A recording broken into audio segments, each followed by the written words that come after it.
Rachel Zegler is extraordinarily woke, but she's woke in a way that's quite deranged. She was, as woke as they are. She just sounds bitter and angry. But you don't seemingly like your own character, so she comes off as an insufferable, whiny brat. No one on the right side of America can stand the star of this movie. I don't think they're going to buy it. I don't think they're going to watch it. I don't think they're going to like it. Rachel is literally the star of a Disney movie, and she acts like she's some sort of victim, and that's the sort of mentality that is just poisoning people's minds. Like, she acts like her life is so bad. I truly do believe that. There's something wrong with her. She's disturbed, she's unhappy, and she thinks it's about feminism and the patriarchy and about abortion. But the reality is she's just not stable, like the majority of people in Hollywood. They're just not stable human beings. I would highly advise that you boycott this film, no matter how much your children love Snow White. I don't need your business.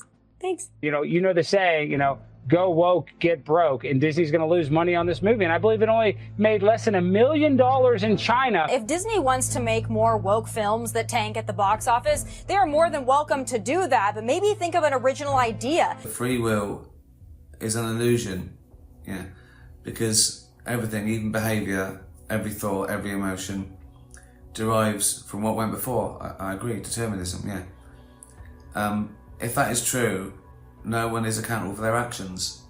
Yeah, that's true. But then the quantum leap people make is, well, if no one's responsible for their actions, everyone should be able to do anything they want. That's not true, because a bear isn't responsible for its actions, is it? If a bear, if you're in the wild and you go up to a bear and whack it and it eats you, that's not responsible. It's a bear. That's why it does that. So we act accordingly. We stay away from bears. So it doesn't mean that anyone, because they're not responsible, you can't just let a serial killer run around because he wants to. We have to do something to protect other people, because we've invented human rights. But yeah, it's a hell of an illusion though, free will. I mean, you can't get around it. It's impossible to imagine that you haven't got free will. Because it's not whether you can make a choice, because everyone feels they can make a choice. Lift your right arm up or your left arm up, that one. But if you couldn't choose your choice, because you couldn't even choose the question, you couldn't choose the bit before, you couldn't choose cause and effect. So you can't choose. We're sort of like vessels.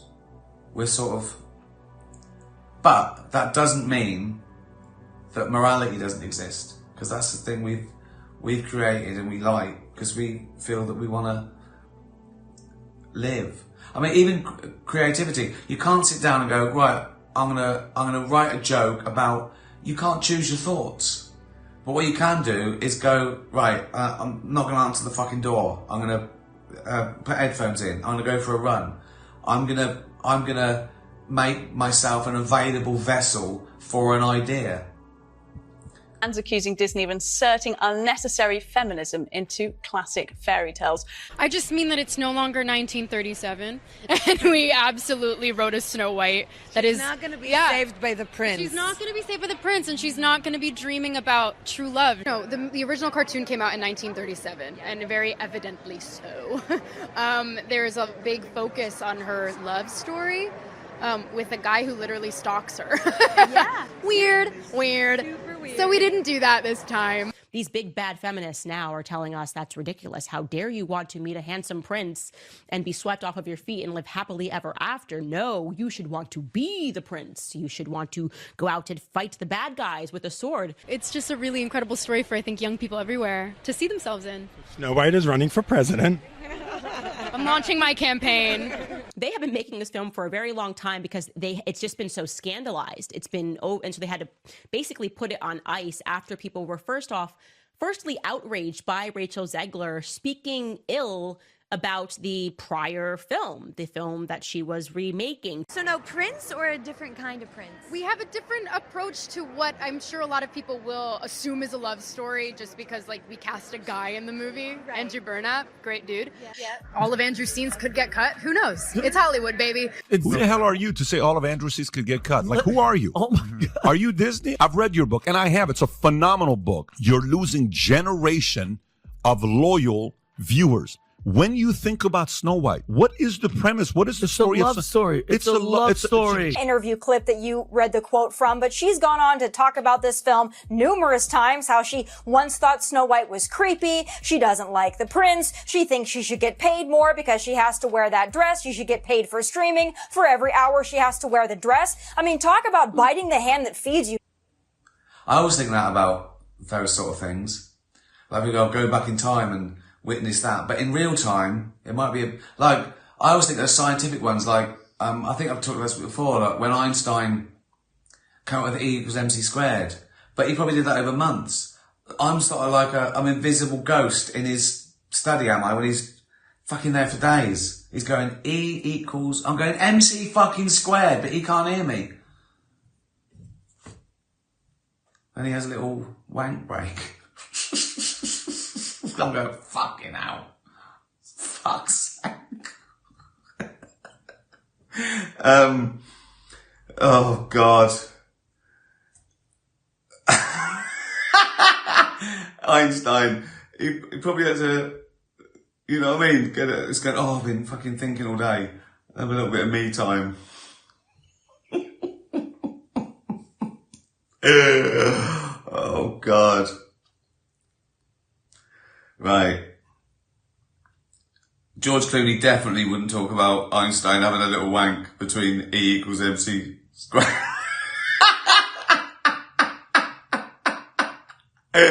Right. Oh. Then they got even crazier and they decided that the dwarves in Snow White weren't woke enough, okay? These are roles made for actors of my stature. I can't go out for the Harrison Ford or the George Clooney roles because that's not for me. Right. And now it's taken away. I don't feel that's right. Did the dwarfs make it or no? Well, the CGI dwarfs did. Of course, that goes back to the original controversy where Peter Dinklage, a very talented little person actor, said, why are we doing that? We've hired a Latina actress to be Snow White. That's progressive. But you're going to hire little people to play the dwarfs? That just seems like a step backwards. And then, of course, Disney instantly buckled and said, okay, we're going to add magical creatures. One of them. Fucking hell, this was a load of bollocks, wasn't it? This is like being in a mental home. No offence. Right, there you go. That's another load of bollocks. I hope you enjoyed that. There's Can of Water. Buy Can of Water. That's quite a serious thing actually, because they're made from aluminium, so it's 100% recyclable, and we're trying to stop people use plastic bottles. Not only do you get loads of fucking nanoplastics in your fucking brain, right, but people, they don't recycle it, they throw it in the oceans and it's clogging it up. Whereas this is 100% recyclable and sort of inert and everything. So, yeah, buy Can of Water. And Dutch Barn. Cheers, everyone. Be nice to animals. Tatty bye. Tatty bye. Talk. It's my life. Classic. Isn't it? Was that a hit around the world? I don't know. Doesn't matter. When I doubt they'll say that on the news. A drain actor will be sadly missed. I'd love that. I'd love that if that's my legacy.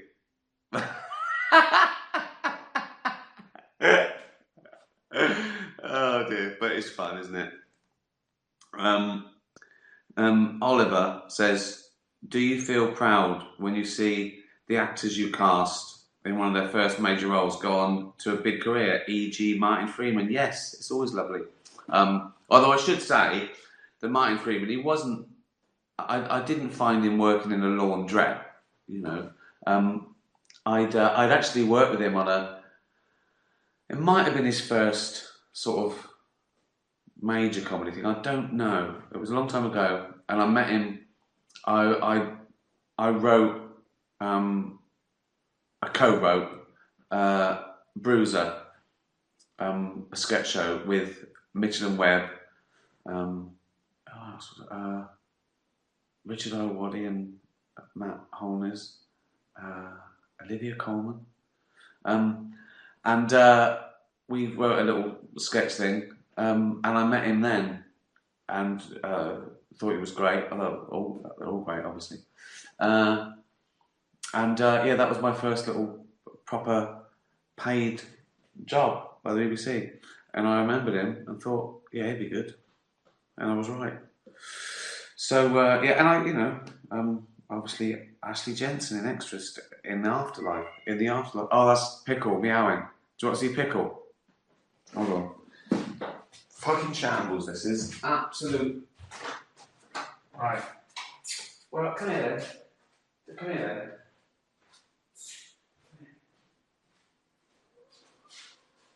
Go on then. Go in there. No, I'm not playing. Don't run up the stairs, you fool. Oh, I just wanted to. What? I was just. You were yowling, so I thought you wanted to be. I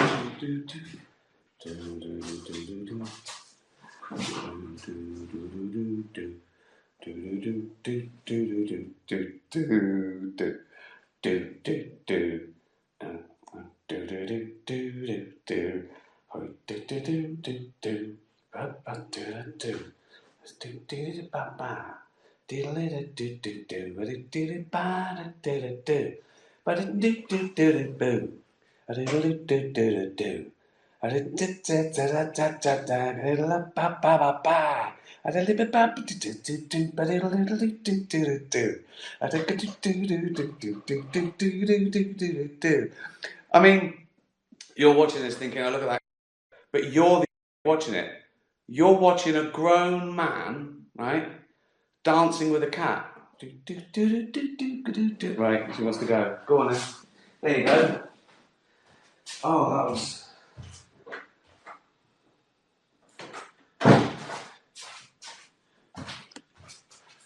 Just shows you how bad this is, where me dancing with a cat was the highlight. Think of that. Think of that. Did you see that show? Yeah. Was there any good bits? No. But the best bit was dancing with a cat.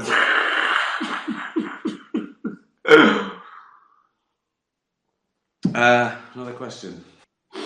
How would you describe your perfect day, assuming anything is possible? Good question. Well, I miss going to lovely places with gigs. Like this time last year we were in Paris. I went to Berlin, Zurich, Barcelona. I mean, once a week I was doing these, Amsterdam. So it might be walking around somewhere like that. Me and Jane walking around somewhere like that and buying stupid things and having coffee, and that would be a pretty perfect day actually. If we're abroad, and it's a nice place where they've got dogs, and I'm scruffling dogs. In Amsterdam, we went to this brilliant charity thing on a big barge. It's a cat rescue home. You just walk round and just scruffle the cats. You pay 10 quid or something, and then you just go in and stroke the cats. So maybe walking around Amsterdam, then doing a gig is pretty amazing. That's sort of what I do, isn't it? If I've walked around a beautiful place, had a lovely lunch, done a gig, feel that I've done something, or if I can't do a gig, if I've written a joke, I've always got to do something that I think is part of my job. I think I can't have a complete day off, you can't help it. If I have a day off, I think of something. I think of a good idea or a bad idea. So yeah, I think that would be it. Wandering around a beautiful foreign town, and then doing something to do with comedy. I couldn't sit around and do nothing. I've never really enjoyed sitting on a beach for 8 hours. Do you know what I mean? I think a holiday is got to be an adventure. Yeah, walking around Amsterdam, doing nothing, scruffling dogs. Oh, my eyes are stinging again. I had a bath, didn't I? Bubble bath. I thought I got around it. I put in some shampoo the other day. It wasn't bubbly enough.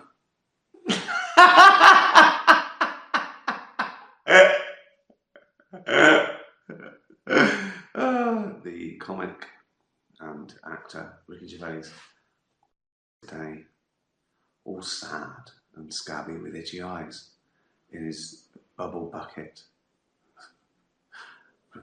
Bubble bath. Oh, this is it. Leopold and Loveday, happy day. It's Ricky's question. You are entering witness protection. Reasons top secret. Cats, by the way.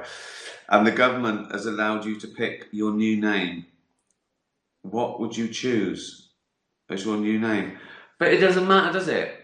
If I'm in witness protection and I go, hi, I'm John Smethurst, and they go, you look like the bloke from the office. I go, Jane, call the FBI, tell them someone's recognised me. I'd have to have surgery, wouldn't I? And change my name. Unless I went to a place where they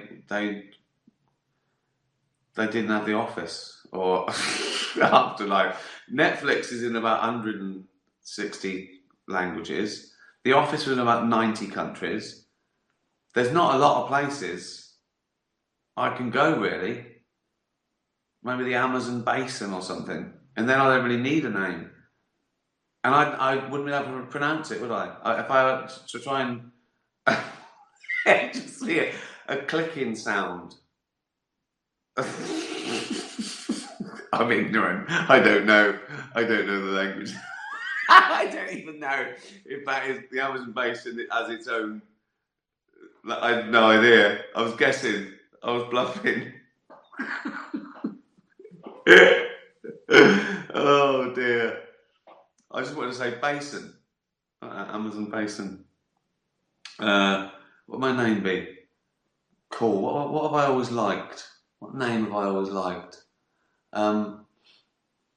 Brad? Brad wouldn't suit, would it?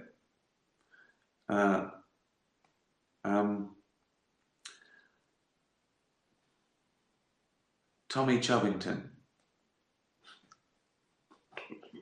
Tommy Chubbington. That'd do, wouldn't it? I mean, wherever I am, where would I be? I couldn't just go in Watford, could I? Without having Tommy Chubbington, that'd do. And I'd have a different job, wouldn't I? The teacher and sports tutor, Tommy Chubbington, today,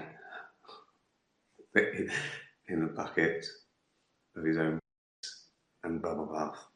He will be sadly missed in the Watford area. She's still yowling. Right. What do you do on your first day as a long-necked man? Get out. Oh, God. Look at all the awards I've won for writing and stand-up and directing. And that's only half of them. There's another wall over there, and yet I'm answering questions. What do you do on your first day as a long-necked man? This doesn't happen when they interview Obama or Attenborough. They don't get these questions. What would I do? I don't know. I suppose just look over fences. Just look. Because there's a lot of high-walled gardens in Hampstead, and I always think, I wonder if they've got a tennis court. But you can't scramble up and have a look. But if I was just passing anyway, and I go, morning. And I go, hi. It's that's Tommy Chovington, the long-necked man. He's got a face like the bloke in the office, but it can't be him because he's 16 foot tall. Oh God, Rupert, big-hearted thank you, Sir Ricky. Uncle, I followed you for some time, and you've been a hero of mine for years. Rupert's a dog, obviously. Thanks me for my kindness to animals. It's very nice. It's basically thanking me for entertaining, but I won't read it all because it's very nice though. But I feel bad reading such nice things about me. I'm mildly embarrassed, Roop, to read it out. I prefer it when you insult me. Thank you very much. My question, in case there's time, have you considered hosting your own quiz show? I think you'd be brilliant. Thank you, Rupert. Well,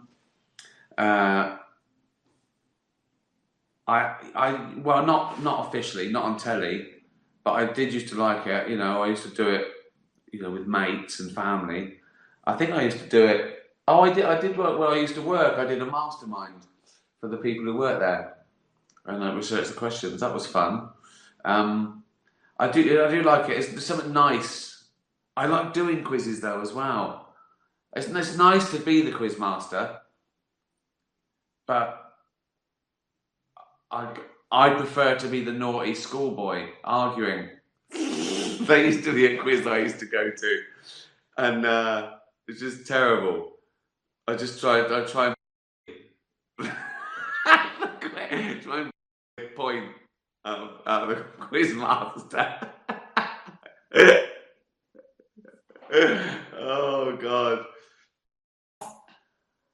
I got what was Dostoevsky's first novel, and you got what was Mickey Mouse's girlfriend, and that was for a pie. It's not fair. So I think I'll probably be a better quizmaster than competitor. Yeah. Oh dear. And thank you, Rupert, for saying nice things.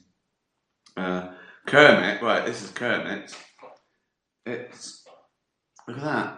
He gather round all animals and humans at Twitterland. Again, I won't read it all, but it's a very, very lovely thing from Kermit the cat. So thank you. What a lovely crowd. What a lovely useless crowd you are. Bella, Joey, firstly Sir Ricky. I'm now Sir Ricky. That's what I'd be instead of a knighthood. All the cats and dogs made me their patron saint. Saint Ricky. Saint Ricky. Today, the Saint Ricky peacefully in a bucket. So, do that. Be nice. Keep following. Keep watching.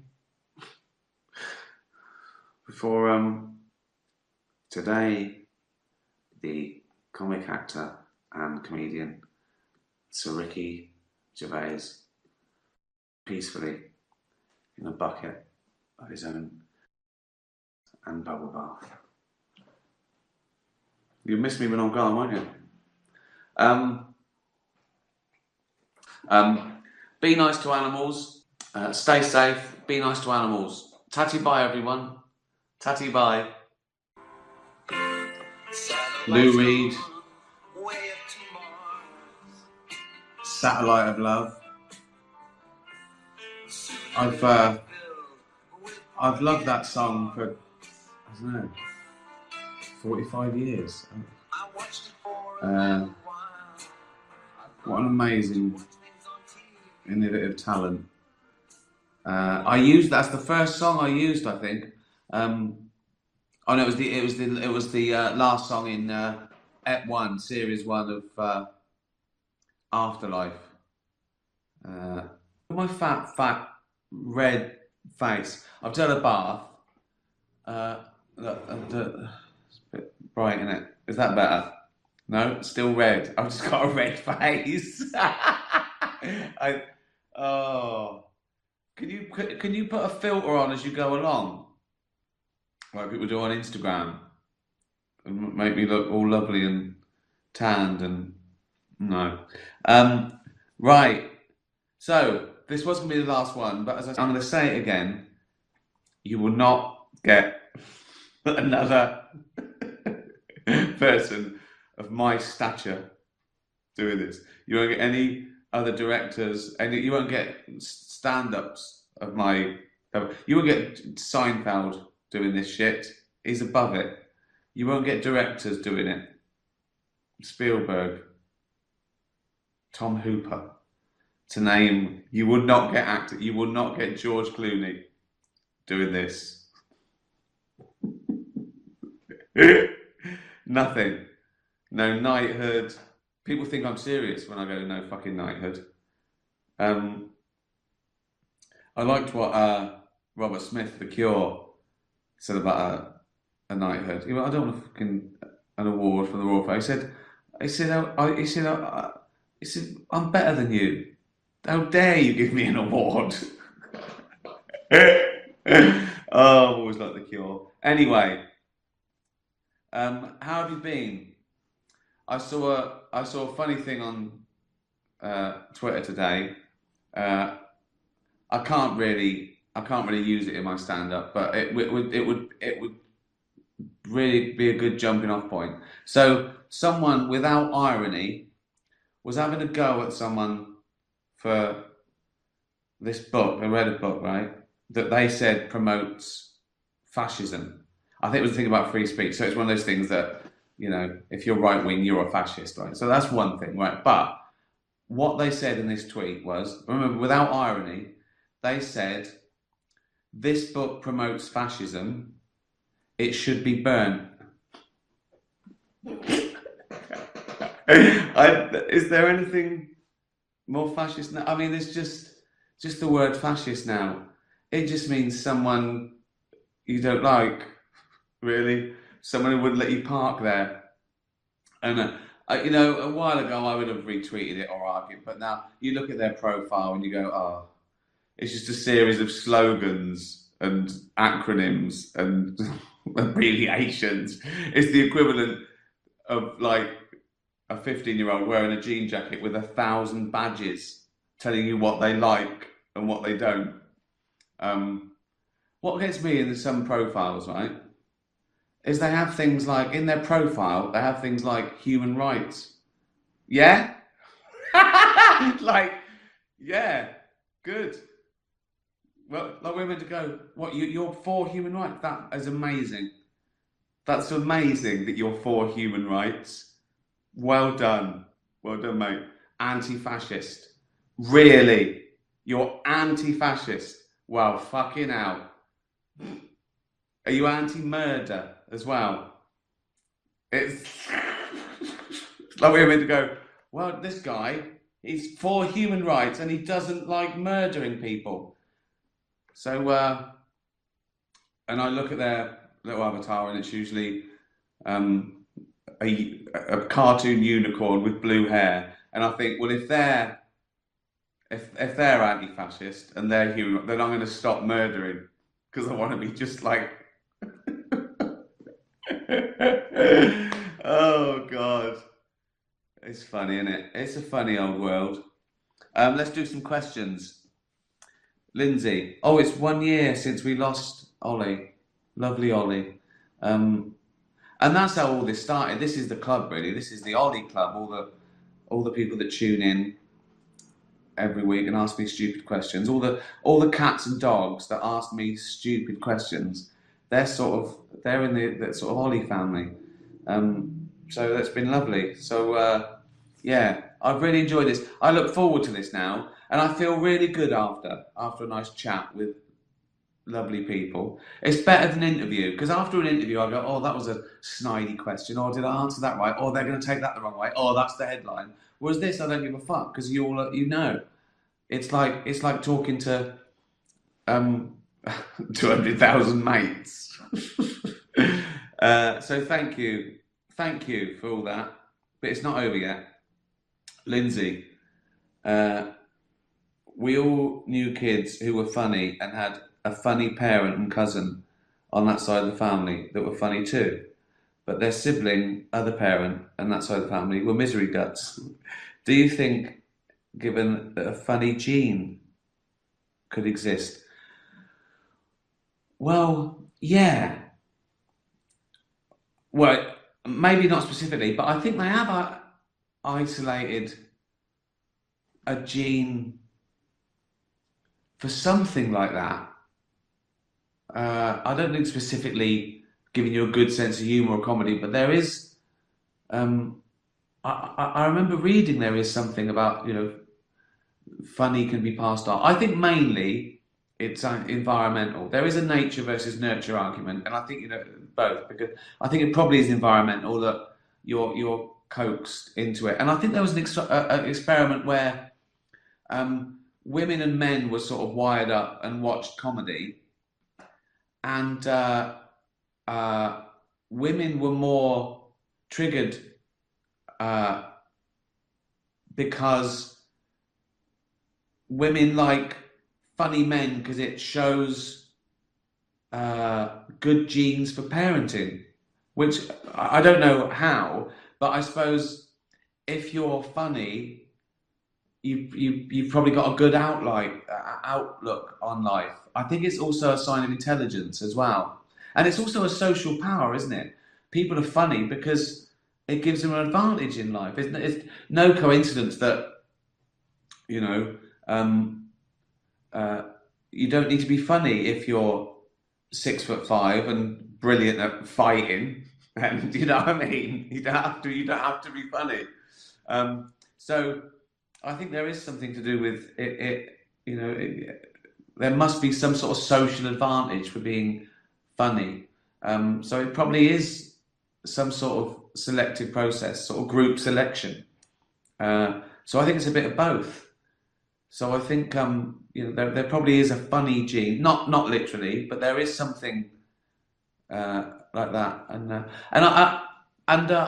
that's what I don't believe that thing that men are funnier than women. I don't think that's true. I think men try to be funnier more than women because obviously women, evolutionarily speaking,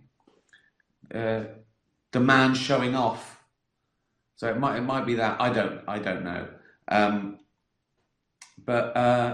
Yeah, I think there probably is.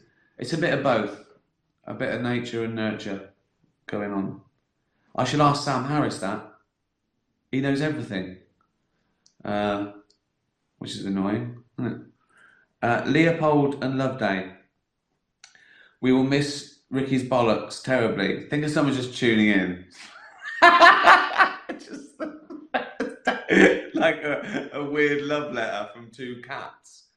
It's like Keats. We will miss your bollocks terribly. We wish you all the love this universe has to give. Could you please sing us a happy song? Oh God! All right, a happy song. Well, no, I'll do a Brent song, shall I? Oh, this is kill two birds with one stone because someone, is it Leanne or Leah, wanted me to do an American accent, and Brent sings his songs in an American accent, so this is two birds with one stone. What's the happiest Brent song? Ooh la la, right. Sold my shack in Memphis, bought me a Chevrolet, 6-string in the back and a bottle of Jack, and I headed down to Mexico way, singing ooh la la la, ooh la la la la lay, ooh la la la la la la la. It's a beautiful day. Oh, it's a beautiful day. There you go. Ooh La La by David Brent, sung by me in an American accent. 2 questions for the price of 1.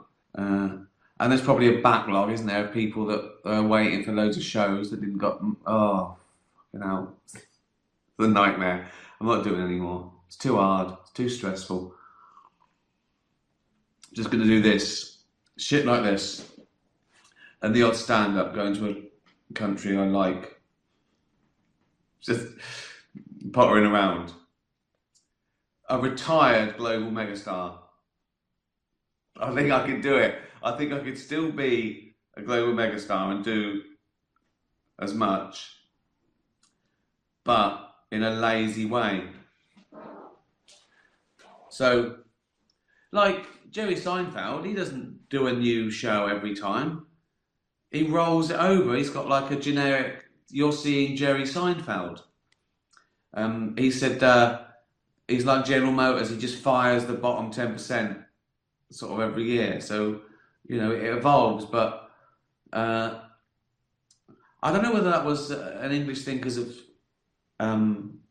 Edinburgh, where you have to do a new show every year, or the DVD market when that was big at Christmas.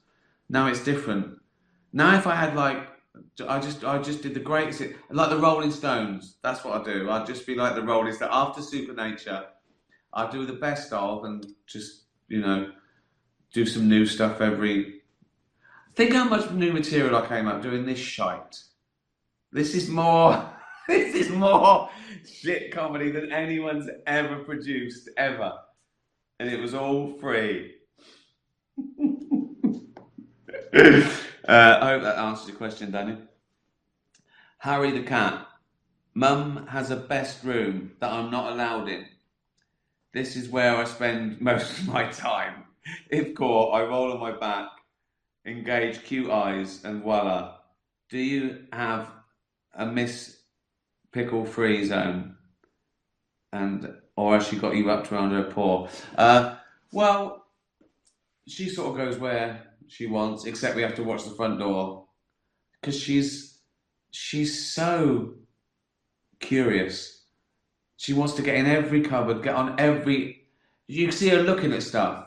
You know what I mean, like a high shelf, and she thinks, "I haven't been up there yet." And you want to go, "Well, don't try that because you're going to knock everything over, you fucking hefty idiot." Right? So you have to sort of keep it up. She tries to get on stuff. She gets in things. She gets in the freezer. You know, if you open the oven, it's like, oh. But there's nowhere she can't go. Ollie wasn't allowed in the bedroom because she weed on the bed once. We couldn't trust her. So no, Pickle's sort of allowed to go anywhere. You just got to watch her in case you shut her in. She just follows you. If she's asleep, right, and Jane gets up to go somewhere, she'll go, what's she doing? What? Mum, what you... And then she'll run, because she's scared of missing anything. Oh, God. Dougal. Bonjour, monsieur Ricky. I recently had to wear the cone of shame. Oh, I feel sorry for dogs. Dougal's a little French bulldog. For quite a long period of time, and I was a little depressed. But I am now convalescing. What's the worstest thing you've had to wear and why? I haven't had to wear. I mean, I've worn some terrible things, but they were by choice because it was the 80s. I probably worse things in the 70s, in adolescence. But were they bad at the time? Probably not. I mean, I think that you look back and you go, fuck me, look at my hair. But at the time, you probably thought, fucking hell, look at my hair. So I'm not really ashamed of anything I did because you can't be because it's relative to the time. But I have had some fashion atrocities. I bought I think it was a lime green jumpsuit once at a jumble sale. And I thought I'd dye that black. Didn't get around to it. I sort of found it 3 years later. What's the worst thing I've had? I've done all the same things that everyone else had relative to the time. Fucking extensions, dyes, bleaching. all that. Terrible clothes that I wouldn't be seen dead in now. What's the worst? What's the worst thing that I didn't want to wear? Probably something for filming. Oh, I remember I had one day with a beard on, a fake beard on The Invention of Lying. And I had to be fitted. I didn't want to do it every day because that's a fucking pain. That's 3 hours. Fuck that. Even for one day, no. Right? I said we'll fit it and have it made, right? Cost twice as much, but I didn't want 2 hours in the chair. So they did a mould, they fitted it, and they got things right. Then went away and made it, and and then they put it on in 2 pieces on the day. And they said to me, "Oh, this is real human hair." And I thought, oh, I wish they hadn't told me that, because that just gave me the creeps. So I had it on all day, but I took it off for my lunch, and I had to do it again because I couldn't bear the idea of the fork going in, touching someone else's fucking beard on the way in. And it just felt horrible. And they kept gluing it, and yeah, that's the worst thing. Second worst, I didn't enjoy the lemur outfit in the Muppet movie. I was mildly embarrassed. It was a little bit tight.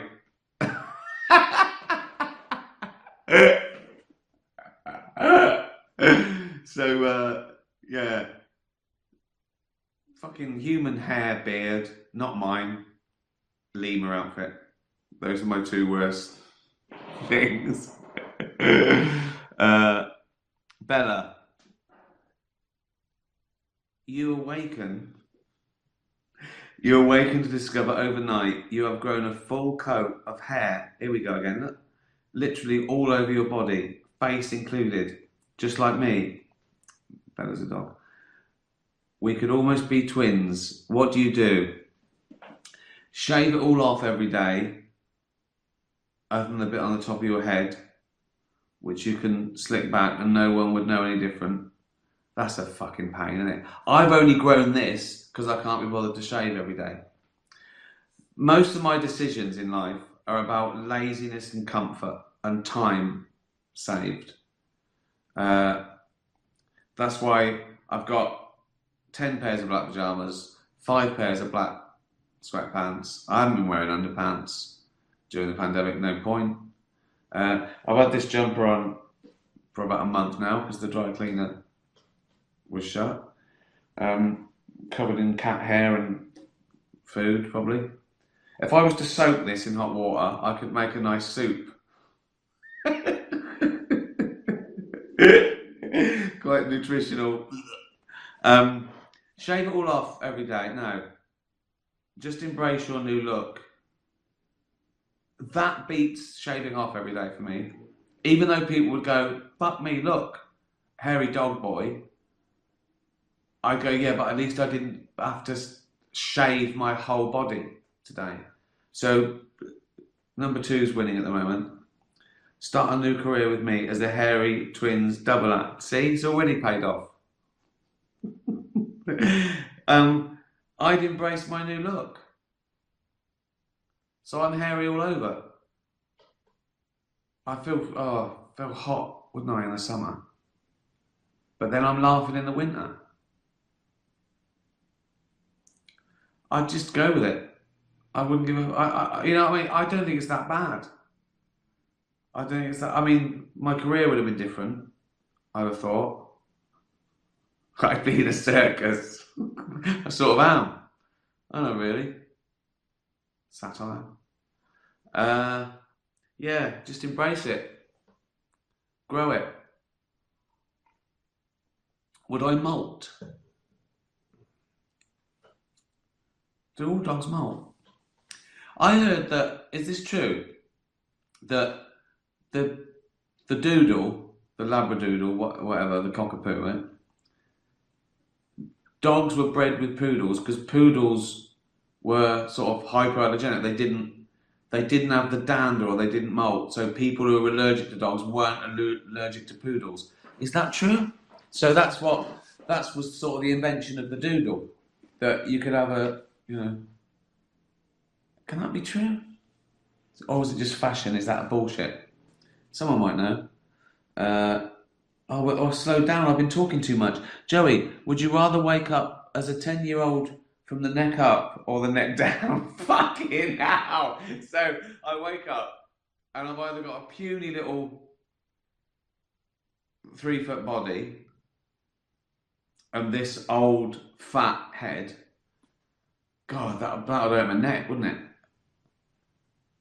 Or my fat old 5'8" body with a tiny little young head. It can't be that one. Oh, fucking hell. Oh, Joey, you always ask the word. I'm going to ask Sam Harris this one. Oh, God. Well, hold on, though. Right, so I think the little 10-year-old body, because then all my organs would be great. I'd be shorter, right, and look a bit weird. But I assume that would grow so soon. So in 8 years, I'd have an 18-year-old body.